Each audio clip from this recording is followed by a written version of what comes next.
నమస్తే Deepthi, how are you? Absolutely great, చక్కగా ఉన్నాను. మీరు ఎలా ఉన్నారు? సూపర్. ఏంటి అనిల్ గారు అంత సైలెంట్ గా, అంత కామ్ డౌన్ గా ఉన్నారు? అంటే నీ టోను రీసౌండ్ వస్తుంది నాకు. సో ఫస్ట్ నేను అది ఆ ఫ్రీక్వెన్సీకి ట్యూన్ అవ్వాలి కదా, అందుకని వెయిట్ చేస్తున్నా ఏ ఫ్రీక్వెన్సీలో ట్యూన్ అవుదాం. నేను ఫస్టే చెప్పాను కదా చాలా ఎక్సైటెడ్ గా ఉన్నామని చెప్పి, సో అదే టోన్ లో ఇలా మాట్లాడుతున్నా అన్నమాట. సో బేసికల్ గా సంక్రాంతి పండగ అంటే మనకి బోలెడు పిండి వంటలు గుర్తొస్తాయి కదా అనిల్ గారు. లైక్ ఫర్ ఎగ్జాంపుల్ జంతికలు, స్వీట్ పొంగల్, అరిసెలు, ఇవన్నీ మ్యాండేటరీ కదా. మీకు ఏది ఫేవరెట్? నాకు అరిసెలు అంటే ఇష్టం, కజ్జికాయలు అంటే ఇష్టం, సున్నుండలు అంటే ఇష్టం. బెల్లం సున్నుండలా పంచదార? బెల్లం సున్నుండలు, పంచదార సున్నుండలు అసలు తిన్నా. బెల్లం సున్నుండలు అది మా అమ్మ చాలా బాగా చేస్తుంది, నెయ్యి వేసి నీట్గా కరెక్ట్ పోర్షన్స్లో చేస్తుంది.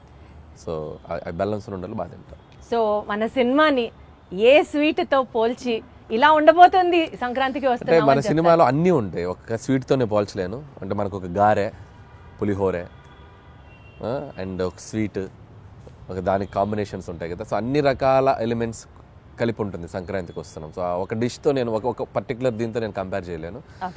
కాబట్టి షడ్రుచుల భోజనం అంటారు కదా, సో అలా అనుకోండి. అన్ని ఎలిమెంట్స్, ఫుల్ మీల్స్, షడ్రుచుల భోజనం. పర్ఫెక్ట్. సో అసలు మామూలుగా F2 cinema was fun, F3 was super fun. ఇప్పుడు సంక్రాంతికి వస్తున్నాము, would be still more better fun అని అర్థం అవుతోంది. బికాజ్ మీరు చేస్తున్న ప్రమోషన్స్ దగ్గర నుంచి చూసుకుంటూ వెళ్తే you have definitely taken comedy to next level అన్నది అర్థమవుతుంది. కామెడీలో ఆ ఫ్రెష్నెస్ని how do you manage Anil garu? Comedy ఎప్పుడు ఏంటంటే సిచ్యువేషన్స్లోంచి పుట్టుతుంది కామెడీ. ఒక్కొక్కసారి క్యారెక్టరైజేషన్ నుంచి పుడుతుంది. అంటే ఒక మనిషి బిహేవియరు, ఒక మనిషి ఎలా మాట్లాడుతున్న దాని నుంచి పట్టుకోవాలి. Most toughest job. సో అది స్క్రిప్ట్ అనుకున్నప్పుడు ఆ స్క్రిప్ట్లో కామెడీ ఎలా పండించాలి, ఎలాంటి క్యారెక్టర్స్ డిజైన్ చేయాలి, అలాంటి సిచ్యువేషన్స్ పెడితే కామెడీ ఎక్కువ వర్కౌట్ అవుతుంది అని చెప్పి అనేది ఒక చిన్న ఒక దాన్ని ఏమంటారు, ఒక ఆపరేషన్ లాంటిదే. కరెక్ట్గా అన్ని మీ ఆపరేషన్ అంత ఈజీగా ఎలా చేస్తారు అన్నది ఎవరికి అర్థం కాదు. మీకు అనిపిస్తుంది కానీ దాని వెనక మేము తలలు బదులు కొట్టుకుంటాం, మా బుర్రలు బదులైపోతాయి. అంటే టీంతో మాట్లాడుతూ ఉంటాం. ఒక్కోసారి పండుద్ది సీన్, ఒక్కోసారి పండదు, బాగా రాలేదనుకుంటే ఇంకేదో కావాలని చెప్పి ఇక జనాలను నవ్వించడానికి ఎన్ని ఎఫర్ట్స్ పెట్టాలి అన్ని ఎఫర్ట్స్ పెట్టాలి కదా. అది ప్రీ ప్రొడక్షన్లో జరుగుతుంది, స్క్రిప్ట్ రైటింగ్లో జరుగుతుంది. స్క్రిప్ట్ రైటింగ్లో ఒకటి, మళ్ళీ సినిమా ఎగ్జిక్యూషన్లో మళ్ళీ దాన్ని ఎలా మేకింగ్లోకి తీసుకురావాలి. It's like a long process. But నా వరకు నేను ఏంటంటే పర్సనల్గా బాగా ఎంజాయ్ చేస్తాను ఆ ఫేజ్ని. ఎందుకంటే నాకు బేసిక్గా కామెడీ ఇష్టం కాబట్టి. అంటే మీరు ఎట్లా జనాల్లో చూసి దిస్ పర్టికులర్ క్యారెక్టర్ మనకు వర్కౌట్ అవుతుంది అని దాని మీద వర్కౌట్ చేస్తారా? 100% ఎక్కువగా అబ్జర్వేషన్ ఉంటుంది. సో మనుషుల్ని ఎక్కువగా అబ్జర్వ్ చేస్తాను. అబ్జర్వ్ చేసినప్పుడు దాంట్లో నుంచి వచ్చే బిహేవియర్స్ ఎక్కువ క్యాచ్ చేస్తాం.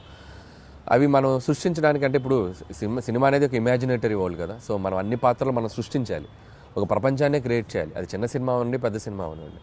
సో ఆ క్రియేట్ చేసేటప్పుడు మన చుట్టూ ఉన్న పాత్రలు, మనం ఎక్కడో చూసిన పాత్రలు కొన్ని తగులుతూ ఉంటాయి. కామెడీకి అవి ఎక్కువ తగులుతాయి. సో అది most creative part of the day ఎప్పుడు అనిల్ గారు మీకు? మిడ్ నైట్, అర్ధరాత్ర, మధ్యాహ్నం పూట, తెల్లవారుజామున? When will it be? అంటే ఇన్ ద మార్నింగ్ అని కాదు కానీ నాకు ఎప్పుడు కూడా నాకు క్రియేటివ్ స్పేస్ అంటే నేను మ్యూజిక్తో ఎక్కువ ఉన్నప్పుడు బాగా వస్తుంది ఐడియాస్. అంటే journey, any journey is biggest నాకు క్రియేటివ్ స్పేస్. లేదు, కార్లో అట్లా రాదు, కార్లో వెళ్తుండాలి, మూమెంట్ ఉండాలి. ఫ్లైట్లో ఉండొచ్చు, ట్రైన్ అవ్వచ్చు, బస్ అవ్వచ్చు. సో ఎనీ జర్నీ ఉంటే ఆ జర్నీలో నేచర్ అలా మూవ్ అవుతున్నప్పుడు ఆ సాంగ్స్ వింటున్నాను. సో అక్కడ నాకు కొద్దిగా ఐడియాస్ ఎక్కువ జనరేట్ అవుతాయి. యాక్చువల్లీ మీరు చేసే కామెడీ టైమింగ్ మూవీస్లో ఈవీవి సత్యనారాయణ గారి టైమింగ్తో, కామెడీ టైమింగ్తో చాలామంది రిలేట్ చేసుకుంటుంటారు. Because your stories will have comic content in it and also human values ఉంటాయి. ఫన్ చుట్టూరు ఆ సినిమా అంతా తిరుగుతూ ఉంటుంది. ఇలాంటి కోరిలేషన్ మీకు ఎవరైనా ఎప్పుడైనా చెప్పినప్పుడు would you feel great about it self? 100% it's the biggest compliment for me. And నేను ఇన్స్పైర్ అయిన డైరెక్టర్స్ వాళ్ళు. So always like Jandhyala garu and EVV గారు అండ్ ఎస్వి కృష్ణారెడ్డి గారు, ఈ ముగ్గురు డైరెక్టర్స్. సో 90sలో నేను చిన్నపిల్లగా ఉన్నప్పుడు వాళ్ళ సినిమాలు ఏవైతే, జంధ్యాల గారు రెండ్రెల్లారు, ఆహనా పెళ్ళంట, చూపులు కలిసిన శుభవేళ, బావా పన్నీరు, అండ్ ఈవీవి గారు ఆలిబాబా విధంగా, జంబలగిరి పంబ, అప్పులప్పారు, ఇవన్నీ నాకు ఇట్స్ లైక్ నేను యాక్షన్ సినిమాలు, హీరోల సినిమాలు ఎంత బాగా చూసేవాడినో VHS క్యాసెట్లు తెచ్చి వీళ్ళ సినిమాలు అన్నీ చూసేవాడిని. సో యాక్షన్ సినిమా థియేటర్లో ఒకసారి చూసేవాడిని, VHS క్యాసెట్లో వీళ్ళ సినిమాలు 1కి 10 సార్లు చూసేవాడిని. సో ఆ ఇంపాక్ట్ బాగా ఎక్కువ ఉంది. అంటే చూడటమే కాదు, ఆ సినిమాలో సీన్స్ ప్రాక్టీస్ చేసేవాడిని నేను వెళ్ళి. సో స్కూల్కి వెళ్ళి ఫ్రెండ్స్ తోటి చెప్పేవాడిని. సో జంబలగిరి పంబ సినిమా ఉంది, ఫ్రమ్ టైటిల్ కార్డ్ నుంచి ఎండ్ వరకు నరేషన్ ఇచ్చేవాడిని. అప్పులప్పారావు నరేషన్ ఇచ్చేవాడు. అంటే వెళ్ళిపోయేది సినిమా, వెళ్ళిపోయి అలా చెప్పడం వల్ల ఏంటంటే తెలియకుండా మనం ఒకటి 10 సార్లు పాట పాడటం స్టార్ట్ చేస్తే ఆటోమేటిక్గా మనకి సంగీతం అలవాటు అవుతుంది. కరెక్ట్. సో అదేమో మరి చిన్నప్పుడు నేను ఎక్కువ ప్రాక్టీస్ చేయడం వల్ల ఒక క్రియేషన్, ఒక కామెడీ క్రియేట్ చేయడం, లేకపోతే సిచ్యువేషన్ మాట్లాడటం, ఓ డైలాగ్ అల్లటమో అలాంటిది అది నాకు అనిపిస్తుంది. బట్ బేసికల్గా కూడా అంటే స్క్రీన్ మీదే కాకుండా బయట కూడా మీరు అంతే comedy kind of a person? 100%. లేదు 100%. చాలా లైవ్లీగా ఉంటాను నేను. నా చుట్టూ ఉన్న మనుషులు ఎప్పుడు నవ్వుతూనే ఉంటారు, నవ్వుతూ మాట్లాడుతూ ఉంటాను నేను. సో సీరియస్గా ఉండేది చాలా తక్కువ. అది బేసిక్గా నేచరే అంత. అది ఉండటం వల్లనేమో అది రిఫ్లెక్ట్ అవుతుంది సినిమాలో. మీరు దిల్ రాజు గారిని కిడ్నాప్ చేశారా, ఆయన మిమ్మల్ని క్యాప్చర్ చేశారా? మీరిద్దరి మధ్యలో బాండింగ్ ఎంత స్ట్రాంగ్ ఉందంటే మీరు ఆయన సినిమాలే చేస్తున్నారా? Any specific reason for that? అదేం లేదండి, కంఫర్ట్. సో లాస్ట్ 8 ఫిలిమ్స్ అదేం లేదు, నేను లాస్ట్ 8 ఫిలిమ్స్లో majority of the films Raju గారితో చేశాను. సో 2 ఫిలిమ్స్ బయట చేశాను. అనిల్ సుంకర్ గారితో సరిలేరు, పటాస్ ఫస్ట్ ఎన్టీఆర్ ఆర్ట్స్ చేశాను, తర్వాత షైన్ స్క్రీన్స్ సాహుతో చేస్తాను, నెక్స్ట్ కూడా మళ్ళీ సాహుకి చేస్తున్నాను. సో ఇప్పుడు ఐఎమ్ ఆల్టర్నేటివ్గా ఒకటి బయట చేస్తూ వస్తున్నాను. సో రాజుగారితో ఉండే ప్లస్ పాయింట్ ఏంటంటే ఇట్స్ లైక్ వాళ్ళతో జర్నీ ఉండడం వల్ల లైక్ ఫ్యామిలీ బాండింగ్ ఏర్పడిపోయింది. ఒక ఫ్యామిలీ బాండింగ్ వచ్చినప్పుడు ఏంటంటే నేను ఒక కనెక్ట్ అయితే నేను అంత త్వరగా వదిలిపెట్టే మనిషిని కాదు నేను. సో రియల్ లైఫ్లో అంతే. అండ్ ఎమోషనల్ కనెక్ట్ ఎక్కువ, ఒకరితో కంఫర్ట్ అంటే ఒక కనెక్షన్ వచ్చాక గబుక్కుని ఇంకొకరి దగ్గరికి వెళ్ళలేను నేను, ఓన్ చేసేసుకుంటాను. ఇప్పుడు మళ్ళీ సాహు ఉన్నాడు, షైన్ స్క్రీన్స్ కనెక్ట్ అయిపోయాడు. సో మళ్ళీ అతనితో సినిమాలు చేసి బాగా దిల్ రాజు గారితో కనెక్ట్ అయిన కాన్సిక్వెన్స్ ఏంటి అంటే లేదు, పటాస్ సినిమాకి అండ్ ఈ స్టూడ్ ఫర్ మీ. సో అంటే ఎన్టీఆర్ ఆర్ట్స్ బ్యానర్లో చేసినప్పుడు ఆ సినిమా రిలీజ్కి ఆయన వచ్చి అన్ని ఏరియాస్ ఆయనే తీసుకొని కొనుక్కొని ఆయనే రిలీజ్ చేశారు film. So Pataas cinema yeah. So ఇప్పుడు ఎన్టీఆర్ ఆర్ట్స్ నాకు ఎంత నిలబడిందో, సో కళ్యాణ్ రామ్ గారు సినిమా నా మీద డబ్బులు పెట్టి తీశారు. అదే సినిమాని మార్కెట్లోకి తీసుకెళ్ళిన వ్యక్తి, డిస్ట్రిబ్యూట్ చేసి ఆ సినిమాని అంతే విధంగా జనాల్లోకి తీసుకెళ్ళిన ప్రొడ్యూసర్ ఆయన. ప్రొడ్యూసర్ కూడా డిస్ట్రిబ్యూషన్ కూడా ఉంది కదా వాళ్ళకి. సో అక్కడ నుంచి బాగా ఎంకరేజ్ చేసేవాళ్ళు నన్ను. సో అక్కడ స్టార్ట్ అయింది జర్నీ. తర్వాత ఆల్మోస్ట్ 4-5 ఫిల్మ్స్ అక్కడే చేయటం. సో ఇప్పుడే భగవంత్ కేసరికి బయటకు వచ్చాను నేను. సరిలేరుకి ఒకటి బయట చేశాను, భగవంత్ కేసరికి మళ్ళీ షైన్ స్క్రీన్స్ చేయటం. మళ్ళీ నాకు షైన్ స్క్రీన్స్ కూడా సాహుతో అదే బాండింగ్ ఉంది ఇప్పుడు.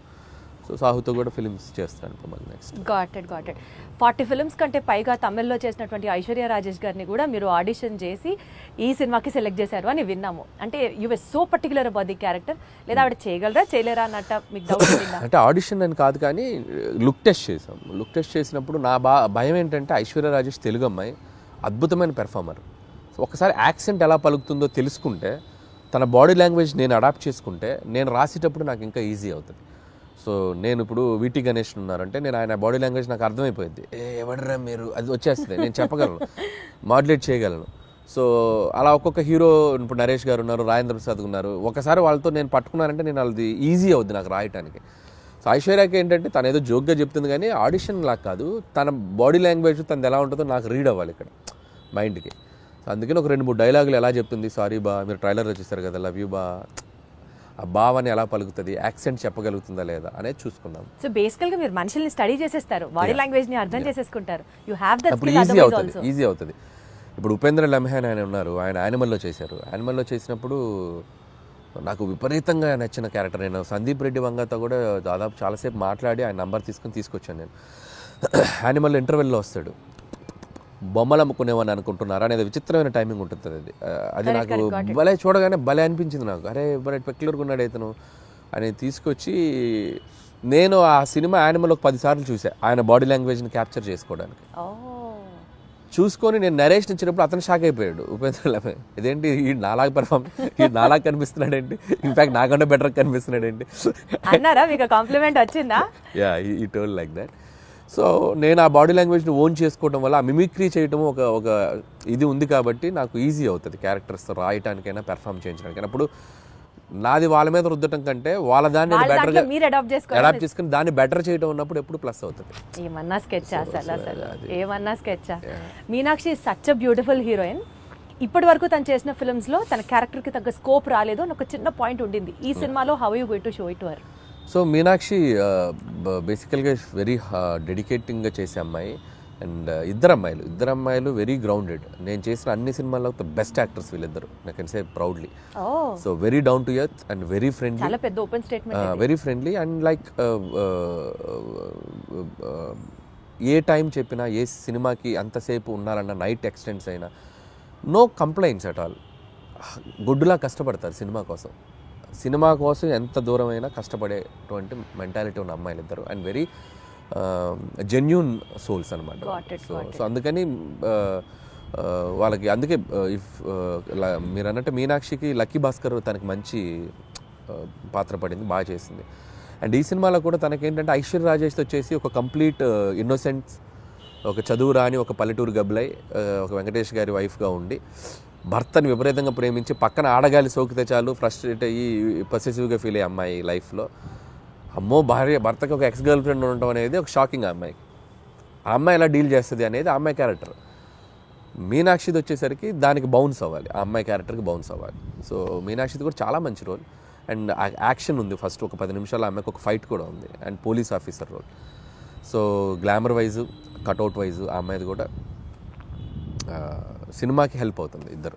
Got it. సో నిజ జీవితంలో ఉన్న సంఘటనలు తీసుకొని మీరు సినిమాల్లో అంటే the most delicate and sensitive element is what you pick up for your films అనుకుంటే నిజంగా చెప్పండి అనిల్ గారు, మీ లైఫ్లో వైఫ్ సెగ్మెంట్ కంటే ముందు గర్ల్ ఫ్రెండ్ సెగ్మెంట్ ఉందా? ఇవి చెప్తే కాపురాలు కూలిపోతాయి, చెప్పలేము. మీది కూడా లవ్ మ్యారేజ్ అనే విన్నాం. అంటే ప్రతి వాళ్ళకి ఎక్కడో ఒక చోట ఒక లవ్ స్టోరీ ఉంటుంది. అది 10th క్లాస్ నుంచి ఇంటర్లో ఉండొచ్చు, ఇంటర్ టు ఇంజనీరింగ్ ఉండొచ్చు, ఇంజనీరింగ్లో ఉండొచ్చు, లేకపోతే అది నేను అవి చెప్తే నా లైఫ్ బయోపిక్ నేను తీసుకోవాలి. మీకు తెలుసో తెలీదో మీరు బ్లష్ అవుతున్నారు. లేదు నేను చెప్పలేను. సో మా వైఫ్కి తెలుసు నాకేముందో, కాబట్టి నేను పబ్లిక్గా చెప్పలేను. అండ్ ప్రతి ఒక్కరికి ఉంటుంది. అందుకే నేను తీసుకున్న ఎలిమెంట్ F2 కానీ, అండ్ F2 కూడా ఇట్స్ లైక్ వైఫ్ హస్బెండ్ మధ్య ఉండే క్యూట్ రిలేషన్షిప్లో ఉండే చిన్న చిన్న fun things, problematic things discuss చేయడం వల్ల that become a very very big hit. ఇప్పుడు కూడా ఏంటంటే ప్రతి మనిషి ఒక మగాళ్ళ లైఫ్ అవ్వచ్చు, అమ్మాయిలకు కానీ ఎక్కడో చోట ఒక పాస్ట్ ఉంటుంది. సో ఆ పాస్ట్ని మనం బ్యూటిఫుల్గా డ్రైవ్ చేస్తే ఎలా ఉంటుంది, సో దానివల్ల ఉండే ప్రాబ్లమ్స్ని ఎలా మనం చెప్తే ఎలా ఉంటుంది అంటే మీ నిజ జీవితాన్ని రెప్లికేట్ చేశారా? లేదు, నా నిజ జీవితం కాదు, ఇది అందరికీ మంది కనెక్ట్ అయ్యే ఎలిమెంట్. సో నాది ఉండేది తక్కువ ఉండొచ్చు, ఇంకోటికి ఎక్కువ ఉండొచ్చు. అంటే మీకంటూ ఉంది, ఎవరికైనా ఉంటుంది అంటాను. నాకు అంత పెద్ద లవ్ స్టోరీ లేదు, అది నా వైఫ్కి తెలుసు కాబట్టి ఇబ్బంది లేదు. నాకు పెద్ద లవ్ స్టోరీ లేదు, అస్సలు లేదు. నాకు లవ్ స్టోరీ ఉంటే ఇప్పటికి నేను 10 లవ్ స్టోరీలు తీయాలి. మీరు గమనించండి, ప్రతి వాడి జీవితం వాడు తీసే సినిమాలో రిఫ్లెక్ట్ అవుద్ది. ఏ డైరెక్టర్కైనా తన పర్సనల్ లైఫ్లో జరిగిన ఇన్సిడెంట్స్ ఎక్కువగా రిఫ్లెక్ట్ అవుతాయి. నాకు మ్యారేజ్కి ఎక్కువ రిఫ్లెక్ట్ అవుతాయి. మీరు గమనించారో లేదు, నేను తీసే సినిమాలో మ్యారేజ్ ఫేజ్ ఎక్కువ ఉంటుంది, హస్బెండ్ వైఫ్ ఫేజ్ ఎక్కువ ఉంటుంది. కాబట్టి అది మెజారిటీ పార్ట్ ఉంది. నాకు లవ్ స్టోరీ ఉంటే ఈ పార్ట్ నేను అద్భుతమైన లవ్ స్టోరీ తీయాలి. నేను మీకు అర్థమైందా? సో కాబట్టి లాజికల్లీ చెప్తున్నాను నేను. సో నా లైఫ్లో కామెడీ ఎక్కువ ఉంటుంది, ఎంజాయ్మెంట్ కామెడీలో ఎక్కువ చూస్తా, సెటారిక్ ఫన్ చేయటం దీంట్లో ఎక్కువ చూస్తాను. కాబట్టి నేను తీసే సినిమాలు ఎక్కువగా ఫన్ బేస్డ్ ఉంటుంది. So I'm fun loving person. కాబట్టి వెంకటేష్ గారికి ఈ స్టోరీ చెప్పిన వెంటనే డిడ్ యూ యాక్సెప్ట్ ఇట్ అండి? అంటే ఈజీగా అనిపించిందా మీకు ఆయనకి చెప్పడం? లేదు, ప్రతి లైన్ వెంకటేష్ గారికి నాకు ఒక చిన్న ఈక్వేషన్, మా ఇద్దరికి ఒక ట్యూనింగ్ ఉంది. సో అనిల్ బాగా తీయగలనే నమ్మకం వెంకటేష్ గారికి ఉంది. వెంకటేష్ గారు నన్ను బిలీవ్ చేస్తారో, ఆయనకి ఎలాగైనా ఒక పెద్ద హిట్ ఇవ్వాలనే ఒక కాన్ఫిడెన్స్ నాకు ఉంటుంది. బట్ ఈ ఆల్వేస్ లైక్ ఎంత ఫ్రెండ్లీగా ఉంటాడో అంతే గైడెన్స్ ఉంటుంది ఆయన నుంచి. సో ఎక్కడ కూడా స్క్రిప్ట్ ఎటువైపు వెళ్తున్నా కూడా అనిల్ అది చూసుకోమ్మా, ఇది చూసుకోమ్మా, ఇది చేయి, అది చేయి అని చెప్పి గైడెన్స్ బాగా చేస్తారు ఆయన. అలా అని వచ్చి నన్ను ఇన్సిస్ట్ చేయరు, ఇది పెట్టు అని ఇన్సిస్ట్ చేయరు. ఆ గైడెన్స్ ఎప్పుడు సీనియర్ యాక్టర్స్ బాలయ్యబాబు గారని, వెంకటేష్ గారు కానీ, సో వాళ్ళ గైడెన్స్ అనేది ఇన్ని సినిమాలు చేశారు కాబట్టి వాళ్ళు చూడని స్క్రిప్ట్స్ కాదు, వాళ్ళు చూడని బ్లాక్ బస్టర్స్ కాదు. సో అవి మనం కరెక్ట్గా ట్యాప్ చేయగలిగితే సినిమాలు ఇంకా నెక్స్ట్ లెవెల్కి వెళ్తాయి. సో ఆ గైడెన్స్ ఎప్పుడు ఉంటుంది. సీనియర్ లెవెల్ ఆఫ్ హీరోస్ ప్రస్తావన వచ్చింది కాబట్టి యాక్చువల్లీ ఇప్పుడు ఉన్న ట్రెండీ డైరెక్టర్స్లో మీరు కానీ, డైరెక్టర్ బాబీ గారు కానీ, లేకపోతే గోపిచంద్ మల్లిన్ గారు కానీ, మీరందరూ ఇప్పుడు కెరియర్ పీక్లో ఉన్న డైరెక్టర్స్ అని అనుకుంటే ఒక్క తరం హీరోస్తోనే ఎందుకు చేస్తున్నారు? Not with the latest and of the heroes, because వాళ్ళందరూ పాన్ ఇండియా మూవీస్ చేస్తూ బిజీగా ఉన్నారు, మనకు ఆపర్చునిటీ ఇవ్వలేదు అని ఎప్పుడైనా రిగ్రెట్స్ లాగా అనిపించింది? ఎందుకు రిగ్రెట్? హ్యాపీగా వాళ్ళు పాన్ ఇండియా రేంజ్కి వెళ్ళి తెలుగు మార్కెట్ని పెంచి వాళ్ళు బిజీగా ఉండి ఫుల్ టాలీవుడ్ కలెక్షన్స్ అంటే చేయొచ్చు కదండి. వాళ్ళు ఇవ్వాల్సింది కాదుగా, మేము వాళ్ళని ఎగ్జైట్ అయ్యే కంటెంట్ చెప్పాలి. వైస్ వర్సా, స్టార్స్ వచ్చి మాకు ఇచ్చేది ఏంటి ఆపర్చునిటీ? మేము వెళ్ళి వాళ్ళని ఎగ్జైట్ చేయాలి. అదే అల్లపోని జరగాలంటే మేము వెళ్ళి ఎఫర్ట్స్ పెట్టి ఒక కథ, ఇప్పుడు స్కేల్ పెరిగింది, స్పాన్ పెరిగింది. సో అంత స్పాన్ స్కేల్ మేము వెళ్ళి కథలు రాయాలి. నేను ఆ కథ రాసి వెళ్తే అద్భుతం. ఇప్పుడు ఎన్టీఆర్ గారు నాకు బాగా తెలుసు. టు బీ హానెస్ట్, తారక్ గారితో నేను ఒక 2-3 సినిమాలు చేయాలని దగ్గర దాకా వెళ్ళి మెటీరియలైజ్ అవ్వలేదు. సో నేనంటే ఇష్టం ఆయనకు బాగా. వాళ్ళని ఎగ్జైట్ చేయాలి మేము వెళ్ళి. సో ఆ ఎగ్జైట్ చేసే కథలు దొరికినప్పుడు ఆబ్వియస్గా చేస్తారు. మహేష్ గారితో చేశాను నేను. సర్లే, నీకు ఒక బిగ్గెస్ట్ హిట్ కదా మహేష్ గారితో. బట్ ఇప్పుడు మళ్ళీ అలాంటి కథలు చేయలేము మహేష్ గారితో. వాళ్ళు ఏంటంటే ఇప్పుడు వాళ్ళు నెక్స్ట్ లెవెల్కి వెళ్ళిపోతున్నారు. సో మార్కెట్ పెరిగినప్పుడు, సో మల్టీ లాంగ్వేజ్, అన్ని లాంగ్వేజ్లకి సరిపడా నేషన్ వైడ్ తీయాలంటే దానికి తగ్గ కంటెంట్, దానికి తగ్గ స్కేల్, దానికి తగ్గ వరల్డ్ క్రియేట్ చేయాలి. సో అనుకుంటే చేయొచ్చు. But as of now we're comfortable this అని నేను అనుకుంటున్నాను. నేను ఈ ఫేజ్లో నాకు ఇది చాలా బాగుంది, ఖచ్చితంగా ఒక 3-4 ఏళ్ళ తర్వాత 2-3 ఏళ్ళ తర్వాత ఖచ్చితంగా అదైతే ఒక ప్లాన్ ఉంది, చేయాలిగా, అందరు హీరోలతో చేయాలిగా, ఖచ్చితంగా చేయాలి, చేస్తాం, డెఫినెట్గా చేస్తాం. మనకు అద్భుతమైన హీరోలు ఉన్నారు మార్కెట్లో. మీకున్న కామెడీ సెన్స్ ఆఫ్ టైమింగ్కి, చిరంజీవి గారికి ఉన్న కామెడీ సెన్స్ ఆఫ్ టైమింగ్కి మీరిద్దరూ కలిసి ఒక ప్రాజెక్ట్ చేస్తే it would be in still more next level అని అనిపిస్తున్న నేపథ్యంలో అసలు దాని గురించి ఎప్పుడైనా ట్రై చేశారా, ఆలోచన చేశారా? ఒక 2-3 సార్లు అనుకున్నాము. సో బిఫోర్ సంక్రాంతికి వస్తున్నాం కూడా మెటీరియలైజ్ అయ్యేదాకా వెళ్ళి మెటీరియలైజ్ అవ్వలేదు డ్యూ టు కొన్ని ప్రాక్టికల్ ప్రాబ్లమ్స్ వల్ల. హోప్ సో కమింగ్ సూన్ అలాంటి ఒక ఎగ్జైట్మెంట్ థింగ్ జరిగే అవకాశం ఉంది. సో అది too early to tell. So Chiranjeevi గారితో చేయాలని నాకు ఉంది, but still it is on the track అని అయితే అర్థమవుతుంది. ట్రాక్లో ఉంది, బట్ కన్ఫర్మేషన్ మనం ఇప్పుడే చెప్పలేము. ఎందుకంటే ఇన్ ద సెన్స్ అన్ని సెట్ చేసుకుని నాకు చెప్తే బాగుంటుంది. సో ముందే చెప్పడం వల్ల ఏంటంటే నేను కథ లేకుండా, కథ పూర్తిగా హీరోకి గారికి చెప్పకుండా, ఏ ఎగ్జైట్మెంట్ లేకుండా ఇది ఉంది అని నేను చెప్పలేను. ఇద్దరు ఎగ్జైట్మెంట్లు అనౌన్స్ చేసామనుకోండి, కిక్ వేరు. సో అందుకని అది అంతా మెటీరియలైజ్ అయ్యాక చెప్తే బాగుంటుంది. Still we're in it's very beginning స్టేజ్లో ఉంది. సో మీరు అన్నట్టు చిరంజీవి గారితో నేను అనేది చేయాలి అనుకున్న ఇది మాత్రం ఖచ్చితంగా డెఫినెట్గా మా ఇద్దరికి ఒక ఎంటర్టైన్మెంట్, ఆయనకి ఏం చేస్తే బాగుంటుంది అనే ఐడియా నాకుంది. అలాగే చిరంజీవి గారితో ఏం చేయాలి అనేది కూడా ఒక క్లియర్ పిక్చర్ ఉంది. సో డెఫినెట్గా ఇట్ విల్ బి లైక్ మీకంటూ ఫోకస్ ఆ విజన్ ఉంది కాబట్టి డెఫినెట్లీ అది ఎగ్జిక్యూట్ అవుతుంది వెరీ సూన్. ఈ సినిమా ప్రమోషన్స్ గురించి మాట్లాడితే అంతా యూనిక్గా, చాలా డిఫరెంట్గా ప్లాన్ చేయడం వాజ్ యువర్ చాయిస్ అండి, your idea, in fact your creative part. Especially Venkatesh గారు నేను పాట పాడతాను అన్నది ఎవ్రీ ఫిలిం అంటే నేను ఇప్పుడు కాదు, ఎవ్రీ ఫిలిం ఆల్మోస్ట్ F3 ముందు నుంచి కూడా, సరిలేరు టైం నుంచి అని చెప్పలేను కానీ F3 దగ్గర నుంచి కూడా భగవంత్ కేసరికి కూడా కొన్ని రీల్స్ చేశాను అమ్మాయిలతోటి, శ్రీలీల కాజల్తో కూడా చేశాను. బట్ ఈ సినిమాకి ఎక్స్ట్రీమ్ చేసాం. అంటే ఈ సినిమాకి క్రియేటివ్ పార్ట్ అంతా మీదేనా ఐడియా? లేదు, టీం ఉంది, I have a team. So digital team ఉన్నారు, వంశీ శేఖర్ అండ్ మనోజ్ టీం ఉన్నారు. బట్ నేను ఎక్కువ పార్టిసిపేట్ చేస్తాను. వాళ్ళు చేసిన దాంట్లో అవి ఇన్స్టెంట్గా నేను క్రియేట్ చేసుకున్నవి, వెంకీ గారు నేను అనుకున్న చేసినవి కొన్ని ఐడియాస్. వాళ్ళు ఏంటంటే నేను ఐడియాస్ చెప్పాక వాళ్ళు డెవలప్ చేస్తారు, వాళ్ళ దగ్గర ఏదంటే నేను ఇంకా బాగా డెవలప్ చేస్తాను. It's like mutual. But most of the time ఏంటంటే నేను ఎక్కువ ఇన్వాల్వ్ అయ్యి వాళ్ళని ఎంకరేజ్ చేస్తూ ఉంటాను. ఇలా చేసుకొని రండి, ఇలా అనుకోండి, ఇలా చేయండి. వాళ్ళు అంతే, అబ్బా అన్న సూపర్ అన్న, ఇది అదిరిపోయిందని ఇచ్చేద్దాం అని చెప్పి. లైక్ ఇప్పుడు క్యాప్టెన్ ఉంటే ఎలా ఉంటుంది టీంలో, ప్లేయర్స్కి క్యాప్టెన్ ఒక ఎలా ఉంటుంది, అలా క్యాప్టెన్గా నేను వాళ్ళని మోటివేషన్ కానీ వాళ్ళని డ్రైవ్ చేయడం కానీ బాగా చేస్తుంటాను. కాబట్టి వాళ్ళు ఇంకా ఎక్కువ బాగా కష్టపడి పని చేస్తారు. సోషల్ మీడియా మొత్తం గోదావరి గట్టు మీద సాంగ్స్ రీల్ అసలు మారం రోగిపోతుంది. That itself shows the cinema is like super success already before the release. ఈ క్రెడిట్ ఎవరికి ఇస్తారు? సో భీమ్సేనండి, 100% భీమ్సేన్, రమణ గోగుల ఇద్దరికి. సో ట్యూన్ లేకపోతే ఆ సాంగ్ లేదు, రమణ గోగుల గారు పాడకపోతే ఆ రీచ్ లేదు. అసలు ఆల్ ఆఫ్ ఎ సడన్ ఆయన పిక్చర్ లోకి తీసుకొచ్చారు, all of a sudden it became a blast. All of sudden కాదు, ఇట్స్ లైక్ ప్లాన్డ్. ఒక మంచి వాయిస్తో వెళ్ళాలని మేము వెయిట్ చేసాం. ట్యూన్ ఎప్పుడో జూన్లోనే కంపోజ్ అయింది ట్యూన్. సో దాన్ని మేము ఓపిక్గా వెయిట్ చేసి ఎవరితో పాడిస్తే బాగుంటుంది అనుకొని ఫైనల్గా రమణ గోల్ గారు అయితే బాగుండని చెప్పడం, అక్కడి నుంచి బీమ్స్ రమణ గోల్ గారికి టచ్లోకి వెళ్ళి ఆయన ఒప్పుకోవడం. సో బేసిక్గా ట్యూన్ అద్భుతంగా ఉండడంతో రమణ గోల్ గారు కూడా ఈజీగా యాక్సెప్ట్ చేశారు. సో వచ్చాక ఆయన పాడి, ఆయన చమక్కులు కొన్ని యాడ్ చేసి ఇలాంటి చమక్స్ ఉంటాయి ఆయనవి ఉండటం. ఇట్స్ లైక్ టీమ్ వర్క్, అందరూ అద్భుతంగా. So regular set of questionnaire కాకుండా ఒక చిన్న ర్యాపిడ్ ఫైర్ చేద్దాము.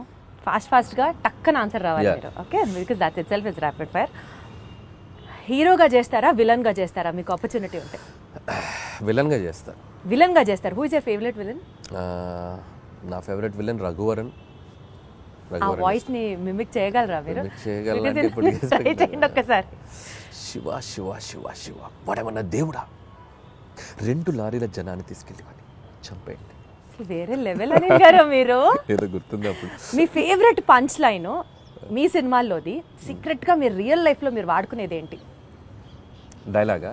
ఫేవరెట్ పంచ్ లైన్ మీకంటూ పంచ్ లైన్స్ తెగుంటాయి కదా మీ సినిమాలో. పంచ్ డైలాగులు అంటే నా సినిమాలో నాకు అంతేగానే ఫేమస్ కదా, అదే వాడుతుండే. అంతేగా అదే వస్తుంది. అంటే మీ రియల్ లైఫ్ లో కూడా మీకు అదే వస్తుంది? జనరల్ కాన్వర్సేషన్స్ లో ఎవరైనా చెప్పినా అంతేగా అంటూ ఉంటాం. ఓహో, అది మీ ఊతపదం అయిపోయింది. వండర్ఫుల్. అయితే సో అసలు ఇంత కామెడీ సినిమాలు తీసే మీరు లైఫ్ లో ఎప్పుడన్నా ఫుల్ ట్రాజడీ, ఎమోషనల్, కళ్ళమ్మటి నీళ్ళు వచ్చే సినిమా ఎప్పుడన్నా తీస్తారా? తీయలేను. అంత ఆలోచించారేంటంటే? అంటే తీద్దామా అని అక్కడ దాకా వెళ్ళా, తీయలేని అనిపించింది, మళ్ళీ వచ్చా తీయలేనని చెప్పా. మీరు మీ సినిమాల్లో ఏదన్నా ఒక రోల్ యాక్ట్ చేయాలి అని అనుకుంటే మీకు మీరు ఏ రోల్ డైరెక్ట్ చేసుకుంటారు? నా సినిమాలో రోలా? నాకు ఏమన్నా అన్ని చూసారా అడిగిన క్వశ్చన్ కానీ అర్థం. అన్ని సినిమాల్లో అన్ని క్యారెక్టర్స్ బాగానే ఉంటాయి.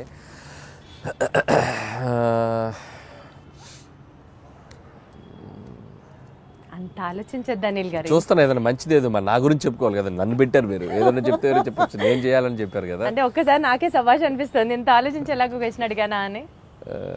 నాకు F2లో ఏదైనా ఉన్నాయా?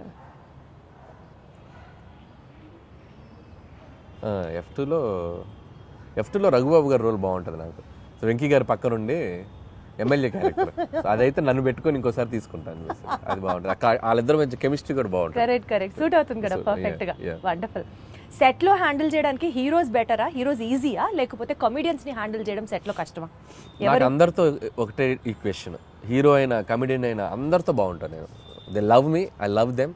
అందరితో ఒకలా ఉంటుంది, ఒకరు ఎక్కువ ఒకరు తక్కువ. చెప్పారు అనిల్ గారు, ఏం చెప్పారు.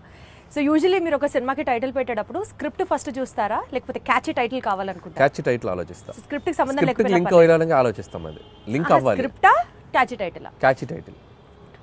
ఇప్పుడు జీవితాంతం బతకడానికి కావాల్సినంత డెలిషియస్ ఫుడ్ ఒకవైపు, బ్లాక్ బస్టర్ సినిమాలు ఒకవైపు, ఈ రెండిట్లో ఒకటి చూస్ చేసుకోవాలంటే ఏం చేస్తారు? Block buster films. అంటే ఫుడ్ లేకపోయినా పర్లేదా? ఓకే, సినిమా అనేది నాకు ఎనర్జీ కిక్. అది సినిమా. మీరు రియల్ లైఫ్ లో విలన్ ఎవరు? నా రియల్ లైఫ్ లో విలన్ నేనే. ఎందుకు? ఒక్కొక్కసారి నాకు ఆ సందీప్ రెడ్డి వంగలాగా ఉండాలనిపిస్తుంది నాకు రియల్ లైఫ్లో. అతనిలాగా బోల్డ్గా ఎవరైనా ఏదైనా కౌంటర్ చేస్తే అవతల వాళ్ళు క్వశ్చన్ అడిగే వాళ్ళు కూడా వణికేలా మాట్లాడతాడు. So that is the character. I love him. అలా ఉండాలనిపిస్తుంది. అప్పుడు నాకు విలన్ నాకు రాదు అలా ఉండడు. అందుకని ఇప్పుడు సందీప్ని ఎవరైనా కమెంట్ చేస్తారు, సందీప్ని ఎవరైనా కమెంట్ చేశారనుకో భయపడిపోతారు, కమెంట్ చేయలేరు సందీప్ని. ఎందుకంటే అంతకంటే కౌంటర్ సెటైర్ కౌంటర్ వేస్తాడు ఆయన. సో అది మనకు రాదు. అందుకని అనిపిస్తుంది ఒక్కోసారి, బా నీకు నువ్వే విలన్ రా, నువ్వు అలా ఉండలేవు అనిపిస్తుంది. సో డెఫినెట్లీ ఈ ఫీలింగ్తో మీరు తర్వాత అలాంటి క్యారెక్టర్ని ఇంబైబ్ చేసుకుంటారేమో అనిపిస్తుంది. చూద్దాం. బట్ నా వల్ల కాదు, బేసిక్గా నా నేచర్, నేను అలా ఉండలేను. ఇప్పుడు మీకు ఒక సూపర్ పవర్ ఉందనుకోండి, మీ గురించి గాసిప్ చేసుకునే వాళ్ళ దగ్గరికి వెళ్ళి వినాలనిపిస్తుందా మీకు? లేకపోతే పాస్ట్లోకి వెళ్ళి ఏదైనా ఒక సీన్ని రీమేక్ చేసి బెటర్ చేయాలి అని అంటే వుడ్ యూ డూ దాట్? ఈ రెండిట్లో ఏం చేస్తారు? గాసిపింగ్ వినాలనిపిస్తుంది నాకు. ఎవరైనా చెప్తే వెళ్ళి ఒక చెవి వినాలనిపిస్తుంది. ఏం మాట్లాడు మన గురించి బయట వాళ్ళు ఏం మాట్లాడుకున్నారు, పొరుగింటోళ్ళు పక్కింటోళ్ళు అనే ఇంట్రెస్ట్. అలా మీ గురించి ఎవరైనా ఏమైనా మాట్లాడుకున్నది మీ చౌదాకా వచ్చింది? రాలేదులే కానీ, బట్ తెలుసుకోవాలంటది మన గురించి, మన వెనక ఏం మాట్లాడుకుంటారో తెలుసుకోవాలంటది. మీరు గాసిప్ చేస్తారా? అయితే నేను తక్కువ చేస్తారు. గాసిపింగ్ చేయని మనుషులు ఎవరు ఉండరు. ఎందుకంటే హ్యూమన్ బీయింగ్ కి ఫస్ట్ మాట్లాడుకునేదే గాసిపింగ్. అదేంటి ఇదేంటి అనే మాట్లాడుకుంటాం మనం. లేకపోతే కాన్వర్జేషన్స్ ఎక్కడ జరుగుతాయి? ఏదో ఒక థర్డ్ పర్సన్ డిస్కషన్ జరగాలి కదా. సో కామెడీ సినిమాలు తీయడం చాలా ఈజీ కదా అని చెప్పి ఒక వర్స్ట్ అడ్వైజ్ మీకు ఎవరైనా ఎప్పుడన్నా ఏమైనా ఇచ్చారా? ఇస్తే ఏంటి? ఎవరు? ఒకటి తీరా బాబు అంట. ఎవరైనా ఇస్తే సరే బాబు. మీకు ఎవరైనా ఇచ్చారా? నాకు ఎవరు ఇవ్వలేదు పాపం. కామెడీ సినిమాలు తీయటం ఈజీ అని ఎవరు అనలేదు, కానీ తీయడం చాలా కష్టం. అలా ఎవరైనా తీయమని మీరు అన్నట్టు అంటే మాత్రం ఒకటి తీసి చూపించు బాబు అంటే నేను అంతే కదా. ఒకటి తీసి చూపించు బాబు, ఒకసారి నవ్వించు బాబు. నవ్వించడం చాలా కష్టం అండి. And you are an expertise in it చెప్పాలి అని అంటే. ఒక డాన్స్ సీక్వెన్స్ ని కొరియోగ్రాఫ్ చేయడానికి ఇష్టపడతారా? ఒక ఫైట్ సీక్వెన్స్ ని యాక్షన్ డైరెక్ట్ చేయడానికి ఇష్టపడతారా? డాన్స్ సీక్వెన్స్ ని కొరియోగ్రాఫ్ చేయడానికి ఇష్టపడతా.